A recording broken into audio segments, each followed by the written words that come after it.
حضرت ذوالقرنین رضی اللہ تعالیٰ عنہ۔ اللہ تعالیٰ نے انہیں زمین میں اقتدار دیا تھا۔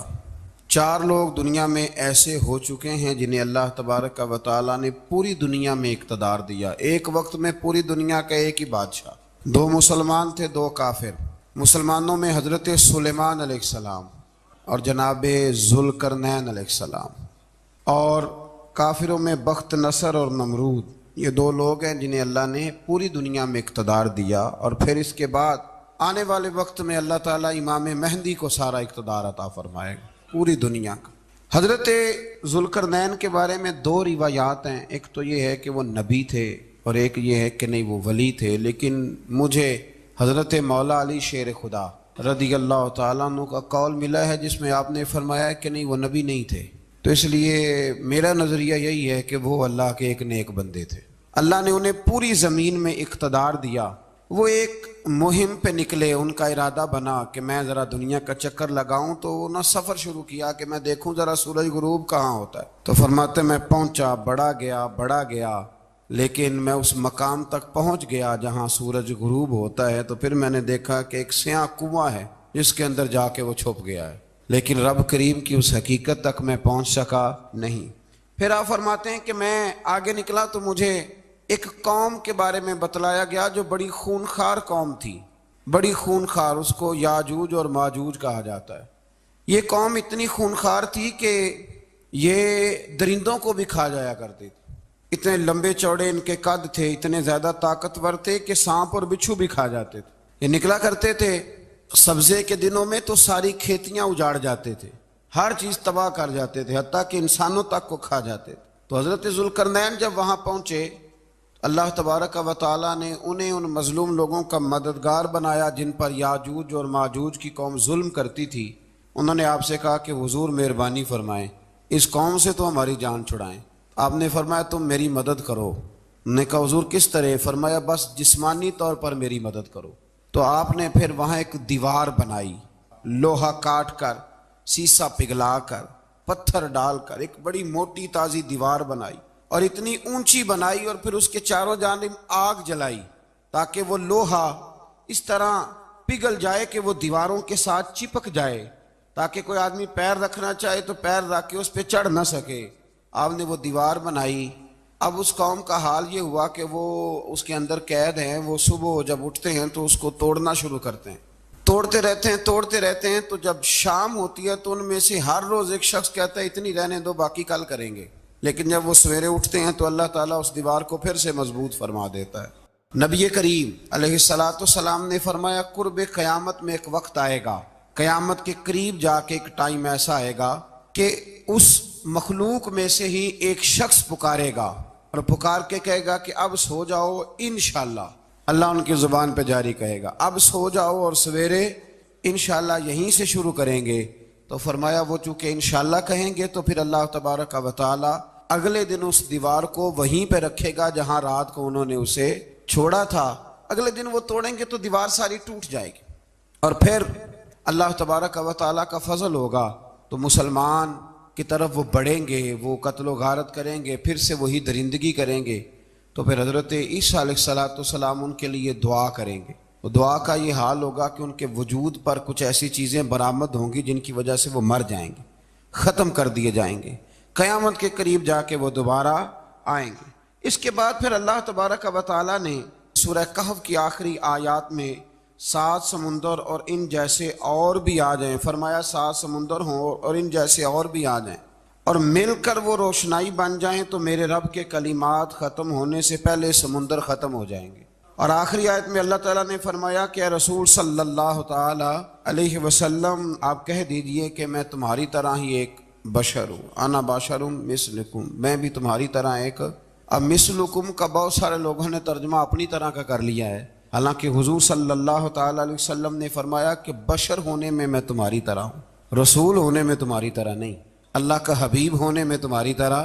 اور وہ یہ جو میں کہہ رہا ہوں نا نہیں، تو یہ صحیح بخاری کے لفظ ہیں، حضور نے فرمایا ایکم مثلی، کون ہے تم میں جو میری طرح ہو؟ اور تو اپنے رسول کے بارے میں یہ کہے کہ بکریاں چرا رہے تھے تو معاذ اللہ انہیں پتہ ہی نہیں تھا کہ میں نبی بن جاؤں گا، ایسی کوئی بات نہیں۔ اعلیٰ حضرت فرماتے ہیں اللہ اللہ وہ بچپنے کی پھبن، یعنی بچپن میں بھی رنگ ڈھنگ نرالے تھے میرے رسول کے۔ اللہ اللہ وہ بچپنے کی پھبن، اس خدا بھاتی صورت پہ لاکھوں سلام، اس خدا بھاتی صورت پہ۔ اور مرحوم اعظم چشتی نے بھی ایک جملہ بڑا خوبصورت کہا ہے، اس نے کہا تیری حیات پاک کا ہر لمحہ پیغمبر لگے۔ انہوں نے اپنے چچا کو بے جان بتوں کی عبادت سے روکا، عذاب الہی سے ڈرایا۔ اس نے کہا کہ آپ ہمیں ہمارے خداؤں سے پھیرنا چاہتے ہیں، اس سے رک جائیں ورنہ ہم آپ کو سنسار کر دیں گے۔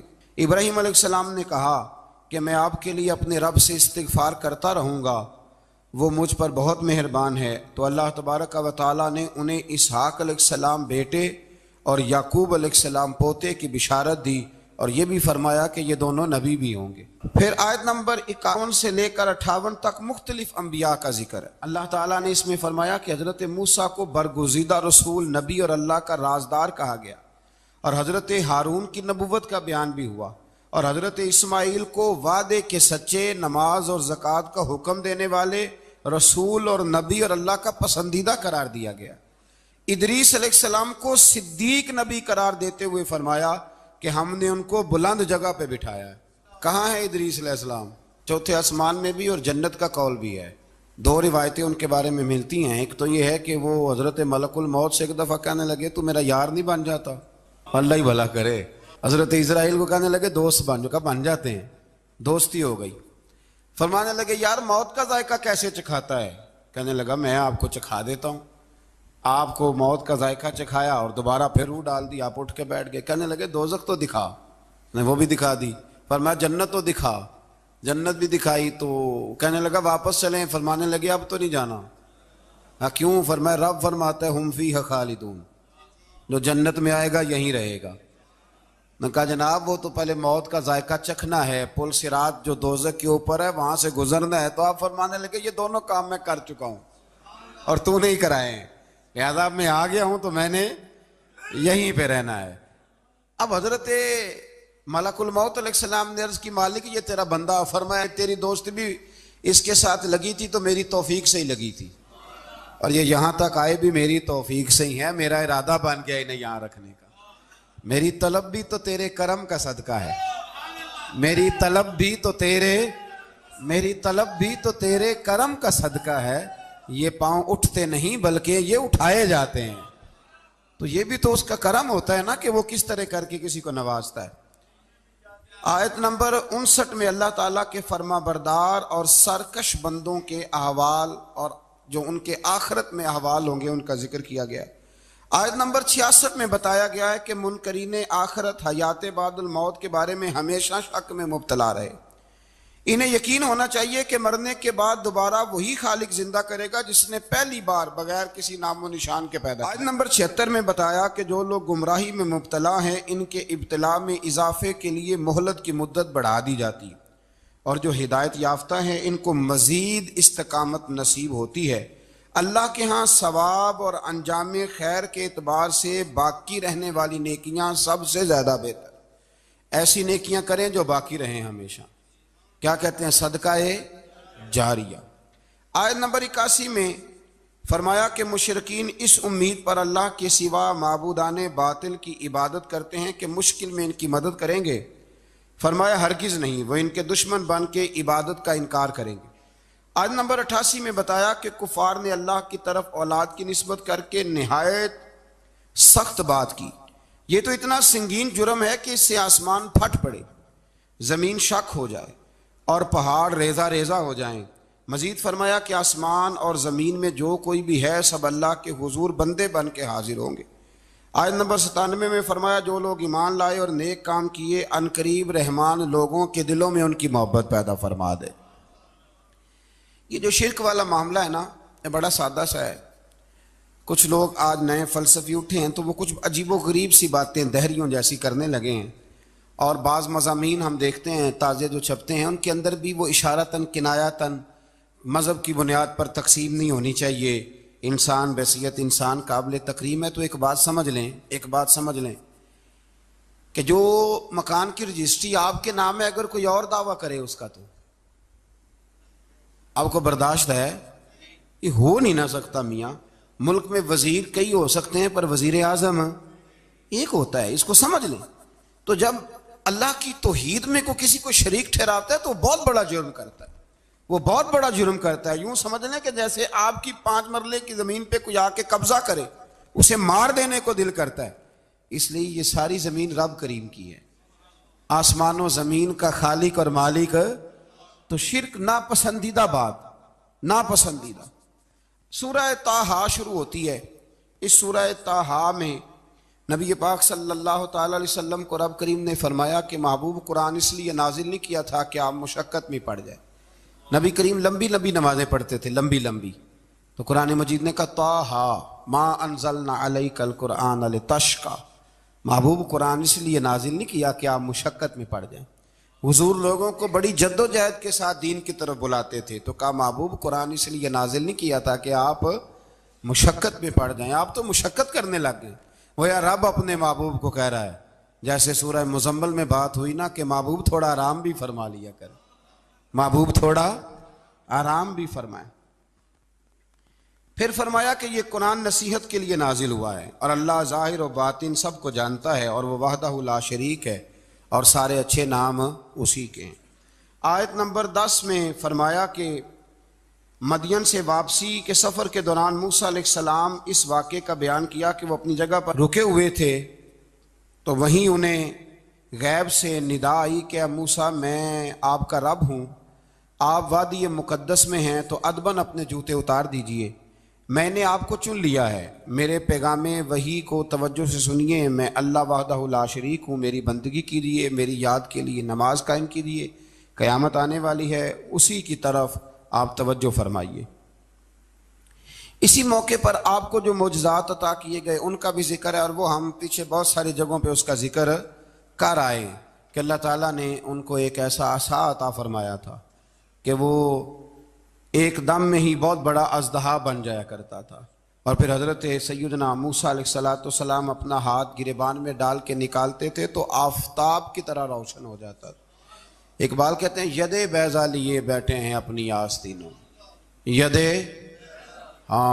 بیضا لیے، چمکتے ہوئے ہاتھ ہیں ان کے، تو یہ اپنی آستینوں میں چھپا کے بیٹھے ہیں۔ پر اقبال نے یہ ولیوں کے لیے کہا ہے، نہ پوچھ ان خرقہ پوشوں کی، ارادت ہو تو دیکھ ان کو، ارادت ہو تو محبت کے ساتھ دیکھ، تنقید کے ساتھ تو پتہ ہے پھر بندے کو کوئی شے نہیں ملتی، آنکھیں گونگ ہو جاتی۔ ارادت ہو تو دیکھ ان کو، ید بیضا لیے بیٹھے ہیں اپنی آستینوں میں۔ پھر اللہ تعالیٰ نے نا حضرت موسیٰ علیہ السلام کو حکم دیا تھا کہ فرعون کو دعوت دیں، تو حضرت موسیٰ نے دعا مانگی جو آیت نمبر 25 اور 28 میں موجود ہے، رب اشرح لی صدری ویسر لی امری واحلل عقدۃ من لسانی یفقہوا قولی، اے میرے رب میرے لیے میرا سینہ کھول دے، میرے لیے میرا کام آسان کر دے، میری زبان کی گرہ کھول دے تاکہ وہ لوگ میری بات کو سمجھ سکیں۔ یہ آپ نے دعا فرمائی، اور آگے جا کے مزید آپ نے التجا کی کہ میرے خاندان میں سے میرے بھائی ہارون کو اس مشن میں میرا وزیر بنا دے تاکہ مجھے تقویت ملے، اور اسے میرا شریک کار بنا دیجیے۔ اللہ تعالیٰ نے ان کی اس دعا کو قبول فرما لیا۔ آیت نمبر 38 سے حضرت موسیٰ علیہ السلام کی پیدائش کا ذکر ہوتا ہے، اور یہ تقریباً آیت نمبر 76 تک چلتا ہے۔ واقعہ آپ نے پہلے بھی سنا ہوا ہے، اپنے لفظوں میں بھی عرض کیے دیتا ہوں۔ فرعون کو اس نے وہ خواب دیکھ لیا تھا کہ ایک ستارہ اٹھے گا اور پھر وہ گرے گا تو میری ساری سلطنت کو تباہ کر دے گا۔ نجومیوں سے اس نے پوچھ لیا، اس نے کہا کہ ایک بچہ پیدا ہوگا جو تیری سلطنت کو تباہ کرے گا۔ چاہیے تو یہ تھا کہ وہ توبہ کرتا، لیکن اس نے کیا کیا کہ اس نے بچوں کو قتل کرانا شروع کیا۔ یذبحون ابناءکم، ذبح کرا دیتا تھا تمہارے بیٹوں کو، اور بچیوں کو وہ زندہ رکھتا تھا۔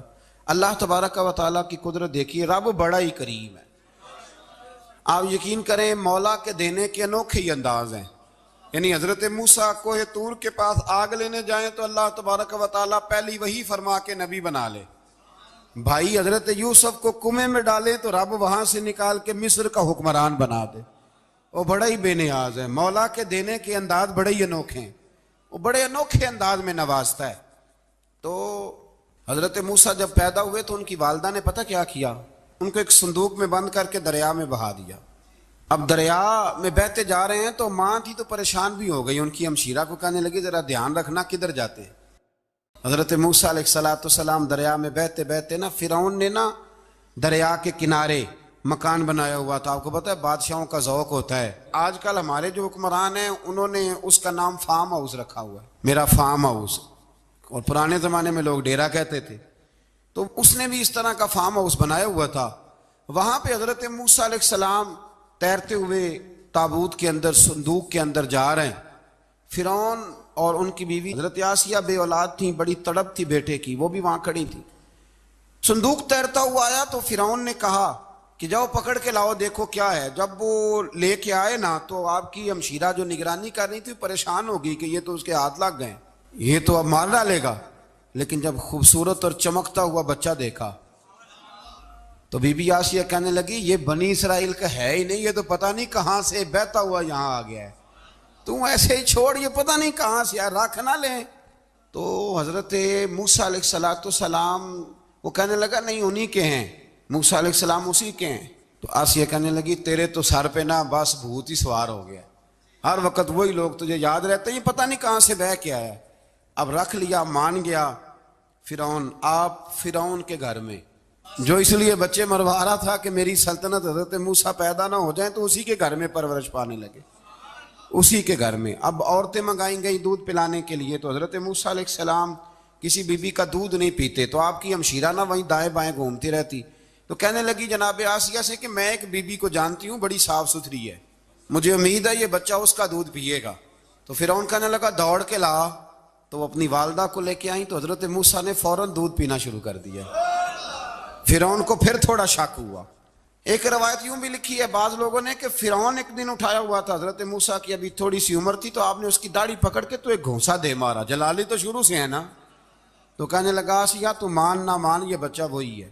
تو حضرت بی بی آسیہ کہنے لگی کہ تجھے غلط فہمی ہے, یہ وہ نہیں ہے. اس نے کہا دیکھو نا, یہ تو اٹھاتی ہے تو پیار کرتا ہے, اور میرے جب قریب آتا ہے تو اس کے لب و لہجے میں تلخی محسوس کرتا ہوں. اس نے کہا بچوں کو کیا پتا. خیر ایک طرف اس نے کھانے پینے کی چیزیں رکھتی ہیں, ایک طرف انگارے رکھ دیے. وہ بھی حضرت آسیہ کہتی ہیں کہ تجھے سمجھ آئے بچے بچے ہوتے ہیں. حضرت موسیٰ بچے تو تھے, پر تھے تو اللہ کے نبی نا, اللہ کے نبی تھے. جب اس نے کہا نا یہ بچے ہیں, تو حضرت موسیٰ علیہ السلام بجائے انگاروں کی طرف جانے کے, نبی تھے وہ سیدھے کھانے پینے والی چیزوں کی طرف بڑھنے لگے. فرعون کہنے لگا آپ بتا. اللہ تعالیٰ نے حضرت جبریل کو بھیجا, انہوں نے کہا ادھر نہیں جانا, آپ ادھر جائیے. تو آپ آگ کی طرف گئے اور ایک کوئلہ اٹھا کے زبان پہ رکھ لیا. تو آسیہ کہنے لگی سمجھ آئی, بچے کو کیا پتا کدھر جانا ہے کدھر نہیں جانا. اگر وہ اتنا ہی خیال ہوتا, وہی بچہ ہوتا تو آگ. اور بعض مفسرین نے لکھا ہے یہ جو حضرت موسیٰ دعا مانگتے تھے نا رب اشرح لی صدری ویسر لی امری, یہ وہ آگ کا انگارہ جب کوئلہ منہ میں رکھا تھا نا, تو اس کی وجہ سے زبان میں کچھ لکنت آ گئی.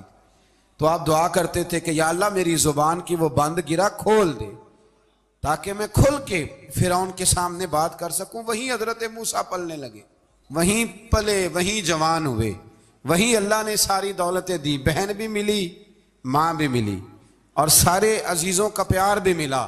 اسی گھر کے اندر اللہ نے پرورش کر کے فرعون کے ظلم سے بنی اسرائیل کو نجات عطا فرمائی. آج نمبر 77 سے موسیٰ علیہ السلام کو حکم ہوا کہ راتوں رات بنی اسرائیل کو لے کے نکل جائیں. انہیں اللہ کی طرف سے یقین دلایا گیا کہ ان کے لیے سمندر میں خشک راستہ نکال لیا جائے گا. فرعون نے ان کا تعاقب کیا اور سمندر میں غرق کر دیے گئے. اس مقام پر اللہ تعالیٰ نے بنی اسرائیل پر اپنے احسانات کا ایک بار پھر ذکر فرمایا. حضرت سعد بن ابی وقاص رضی اللہ تعالیٰ عنہ بھی ایک دن جہاد کے لیے نکلے تو رستے میں سمندر آ گیا. حضرت موسیٰ کی قوم کو نا سمندر نے رستہ دیا تھا. تو جناب سعد بن ابی وقاص سمندر کے کنارے کھڑے ہو کے, اب وہ لوگ پوچھنے لگے حضور کیا کرنا ہے. فرمایا کرنا کیا ہے, ابھی دیکھیں کیا ہوتا ہے. تو فرمانے لگے وہ سمندر و دریا, اگر تو حضرت موسیٰ کی نافرمان قوم کو رستہ دیتا ہے تو ہم تو رسول اللہ کے فرما بردار غلام ہیں, ہمیں بھی رستہ دے. تو 12 رستے بن گئے دریا میں سے. جناب سعد بن ابی وقاص لشکر لے کے گزر گئے, باہر گئے تو ایک دفعہ پھر صحابہ کو یقین دلایا. فرمایا کسی کی کوئی چیز تو نہیں رہ گئی دریا میں. دشت تو دشت ہیں دریا بھی نہ چھوڑے ہم, بحر ظلمات میں دوڑا دیے. اب میں کیا کروں, علامہ اقبال نے ہر جگہ کلام لکھا ہے, ہر جگہ. آپ کو پتہ نا ایک صاحب مجھے بھی سمجھا رہے تھے, میں نے جمعے میں بھی وضاحت کی, کہنے لگے آپ اقبال کی بڑی تعریفیں کرتے ہیں. میں نے کہا مجبوری ہے، وہ کام ہی تعریفوں والے کرتے ہیں تو ہو جاتی ہیں، کیا کیا جائے. آمدام برسر مطلب. تو حضرت سعد بن ابی وقاص نے پوچھا کچھ رہ تو نہیں گیا؟ کہا جناب پیالہ رہ گیا میرا مٹی کا دریا میں. تو حضرت سعد بن ابی وقاص کہنے لگے کوئی مسئلہ نہیں، ہم رسول اللہ کے غلام ہیں. اور اس پر بڑی دلائل ہیں، وقت نہیں ہے آگے بڑھنا ہے. فرمایا او دریا، او ہمارا پیالہ تو واپس کر دے. تو ایک لہر آئی تو پیالہ بھی کنارے پہ پھینک گئی. تو اللہ تعالیٰ نے حضرت موسیٰ علیہ السلام کو کی قوم کو وہاں سے نجات دی. آیت نمبر 85 سے سامری کا ذکر ہے. سامری ایک جادوگر تھا. جب حضرت موسیٰ علیہ السلام تشریف لے گئے نا کوہ طور پہ، تو اس نے سونے کا ایک بچڑا بنا دیا تھا، اور اس کے منہ میں ایسی تاریں اس نے لگائی تھیں کہ جب ہوا چلتی تھی تو وہ تاریں بجتی تھیں. مفسرین نے لکھا ہے. تو بنی اسرائیل والوں کو یہ کہتا تھا دیکھو یہ بولتا ہے. تو بڑے کمزور ایمان کے لوگ تھے، اس طرف متوجہ ہو گئے. حضرت موسیٰ علیہ السلام واپس آئے تو انہوں نے پوچھا کہ یہ ماجرا کیا ہے. تو اس نے کہا کہ میں نے نا حضرت جبریل علیہ السلام کا گھوڑا جب چل رہا تھا تو ان کے پاؤں سے جو مٹی لگ رہی تھی وہ مٹی میں نے تھوڑی اٹھا لی تھی، اور وہ میں نے اس کے منہ میں رکھی ہے، جس کی وجہ سے اس کے منہ سے آواز ہے. وہ مٹی کب اٹھائی تھی وہ بھی لکھا ہے مفسرین نے کہ حضرت موسیٰ علیہ السلام نے جب کہا نا بنی اسرائیل والوں کو کہ گھوڑے ڈالو اندر، حالانکہ رستے بن بھی گئے تھے، پھر بھی کہنے لگے ایسا نہ ہو کہ اندر جائیں تو پانی پھر آ جائے. تو یہ جاتے نہیں تھے، ڈرتے تھے، کمزور ایمان کے لوگ تھے نا. اصل مسئلہ نا اندر کا ہے. آپ یقین کریں یہ بڑی باکمال بات ہے. میں تو اس نتیجے پہ پہنچا ہوں تھوڑی سی زندگی گزار کے کہ یقین اگر مضبوط ہو نا تو انسان کی زندگی کا ہر کٹھن رستہ آسان ہو جاتا ہے. لیکن جن لوگوں کے اندر مسائل بہت زیادہ ہوتے ہیں ان کے لیے بیرونی کوئی کام کرنا بھی بڑا ہی مشکل ہوتا ہے. تو یہ لوگ کہنے لگے کیسے اندر جائیں گے تو پھر نہ پانی مل جائے. تو حضرت جبریل امین آئے گھوڑی پہ بیٹھے ہوئے، انہوں نے آگے آگے گھوڑی دوڑائی. تو آگے گھوڑی دوڑی تو ان کے گھوڑے خود بخود پیچھے دوڑ پڑے. حضرت سیدنا جبریل کی گھوڑی جہاں پیر رکھتی تھی وہاں سے سبزہ اگتا تھا. سامری جادوگر تھا، حیرت انگیز چیزوں کو جمع کر لیتا تھا. اس نے وہ جمع کر کے رکھ لی اور بچڑا بنا دیا. تو حضرت موسیٰ علیہ السلام نے جب اس سے پوچھا تو اس نے یہ بات بتائی اور کہنے لگا یہ تدبیر مجھے میرے نفس نے سجائی تھی. حضرت موسیٰ نے اس سے کہا تو یہاں سے چلا جا، زندگی میں تیرے لیے وحشت کی سزا ہے اور تیری سزا کا وقت آخرت میں مقرر ہے. وحشت کا بھی عذاب ہوتا ہے کچھ لوگوں کو وحشت کا عذاب یہ ہوتا ہے، یعنی انسان ہر وقت خوف زدہ رہے. آیات بتاتی ہیں کہ اس پر کون سا عذاب ہے، اس پر ایک وحشت طاری رہے. اللہ سے دعا مانگیں اللہ تبارک و تعالی ان ساری آزمائشوں سے ہمیں محفوظ فرمائے. اسی تسلسل میں پھر قیامت اور سور پھونکے جانے کا ذکر ہے. آیت نمبر 105 سے فرمایا کہ لوگ آپ سے پہاڑوں کے متعلق سوال کرتے ہیں، آپ ان سے کہہ دیجئے میرا رب انہیں ریزہ ریزہ کر دے گا اور پوری زمین ہموار میدان کی طرح ہو جائے گی. آیت نمبر 109 میں قیامت کی ہولناکیوں کا ذکر ہوا اور فرمایا آج اللہ کی بارگاہ میں کسی کو مجال شفاعت نہیں ہوگی سوائے اس کے جسے وہ اذن شفاعت عطا کرے اور جس کے قول سے وہ راضی ہو. آیت نمبر 110 سے اکڑی گردنوں کے حی و قیوم کے سامنے جھکنے، ظالموں کے نامراد ہونے اور مومنین صالحین کے کامیاب ہونے کا ذکر ہے. آیت نمبر 114 میں علم میں اضافے کی تعلیم کے لیے دعا ارشاد فرمائی گئی ہے جو بڑی معروف ہے، رب زدنی علما. آیت نمبر 115 سے اس بات کا ذکر ہے کہ آدم علیہ السلام جو جنت میں درخت کے قریب چلے گئے تو یہ ان کی بھول اور اجتہادی خطا تھی، اللہ نے خود وضاحت فرما دی، اور انہوں نے قصداً اللہ کے حکم کی نافرمانی نہیں کی. آدم علیہ السلام کو جنت میں داخل کر کے بتایا کہ یہاں نہ بھوک لاحق ہوگی، نہ بے لباسی ہوگی، نہ پیاس لگے گی، نہ ہی دھوپ کی تپش محسوس ہوگی، اور یہ کہ آپ اپنے دشمن شیطان کی چالوں سے بچے رہیں گے. اس مقام پر قرآن نے اس موضوع کو پھر بیان کیا کہ شیطان نے وسوسہ ڈالا اور مخلص اور ہمدرد کا روپ دھار کر ان کو بہکایا.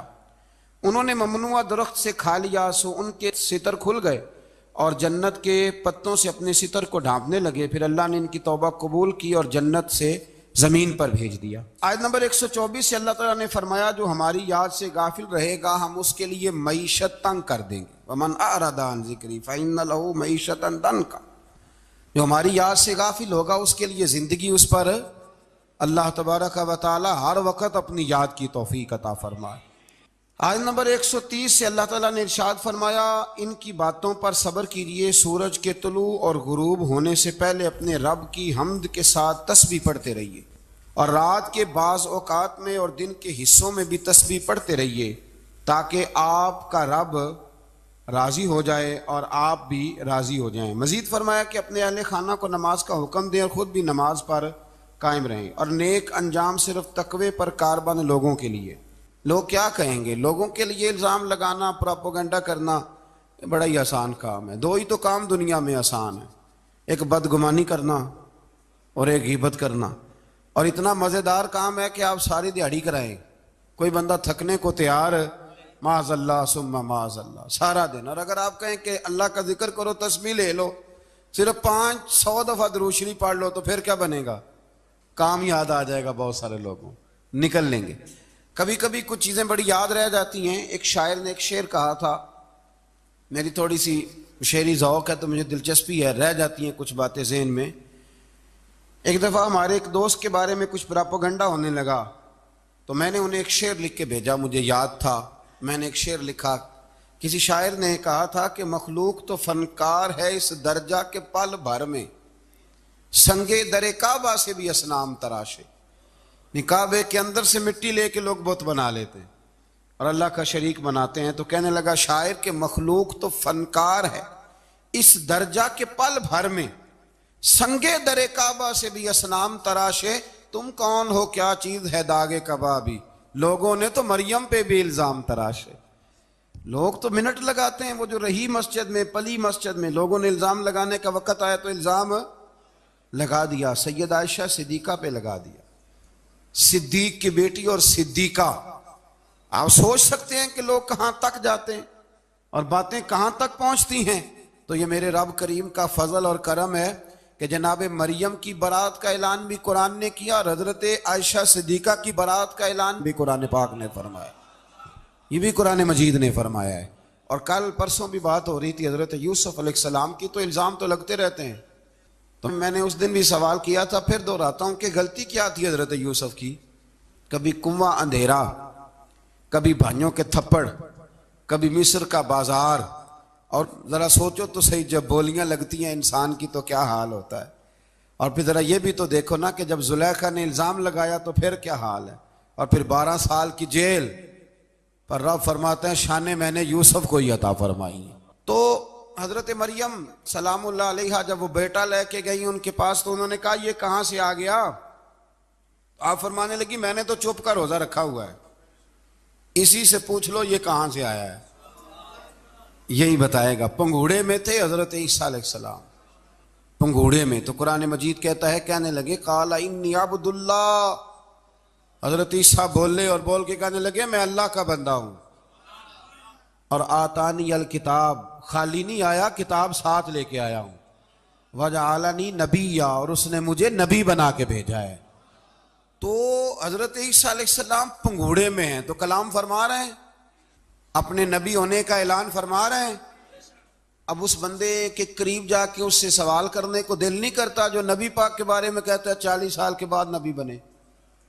یہاں پنگوڑے میں حضرت عیسیٰ کلام کریں، پنگوڑے میں، اور وہ پنگوڑے میں کہے میں نبی ہوں، اور تو اپنے رسول کے بارے میں یہ کہے کہ بکریاں چرا رہے تھے تو معاذ اللہ انہیں پتہ ہی نہیں تھا کہ میں نبی بن جاؤں گا۔ ایسی کوئی بات نہیں۔